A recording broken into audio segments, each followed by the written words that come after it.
चोर और महात्मा का ज्ञान। एक गांव में एक बूढ़ा चोर रहता था। उसने अपने बेटे को भी चोरी की विद्या सिखाकर चोरी में निपुण कर दिया। अब बेटा चोरी करता और दोनों बाप बेटे आराम से जीवन बिताते। बूढ़े चोर की बेटी को सख्त हिदायत थी कि किसी साधु की बातों में नहीं आना। एक दिन चोरों के बेटों ने सोचा क्यों ना राजा के महल में हाथ साफ किया जाए, और वह महल की ओर बढ़ गए। थोड़ी दूर पर उसने देखा कि एक बहुत बड़े महात्मा का प्रवचन चल रहा है। पिताजी ने मना किया है, ये सोचकर उसने कानों में उंगली डालकर वहां से भागने लगा। भागते भागते जैसे ही वह भीड़ के निकट पहुंचा, एक पत्थर से टकराकर नीचे गिर गया। तभी महात्मा जी की आवाज़ उसके कानों में पड़ी, कभी झूठ नहीं बोलना चाहिए, जिसका नमक खाओ उसका कभी बुरा मत सोचो। जो ऐसा करता है उसको ईश्वर सदैव सुखी बनाए रखता है। वह तुरंत उठा और चोरी करने राजा के महल की ओर चल पड़ा। राजमहल पहुंचकर जैसे ही चोर ने द्वार को पार करना चाहा, तुरंत दरबान ने पूछा, अरे कौन हो तुम? इतना सुनते ही चोर को महात्मा का उपदेश याद आया, झूठ नहीं बोलना चाहिए। चोर ने उत्तर दिया, मैं चोर हूँ। अच्छा जाओ।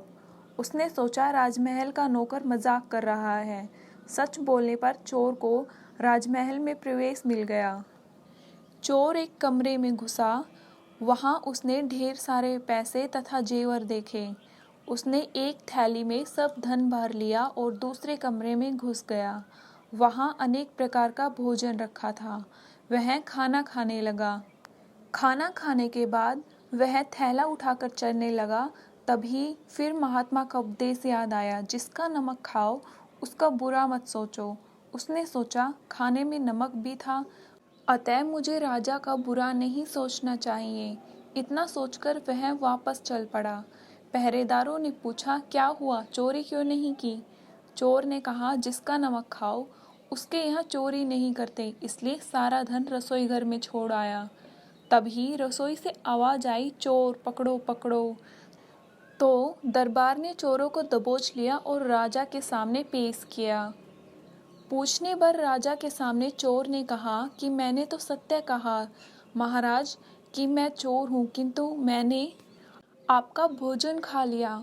जिसका नमक खाते हैं वहाँ चोरी नहीं की जाती, अतः मैं धन छोड़कर भाग रहा था।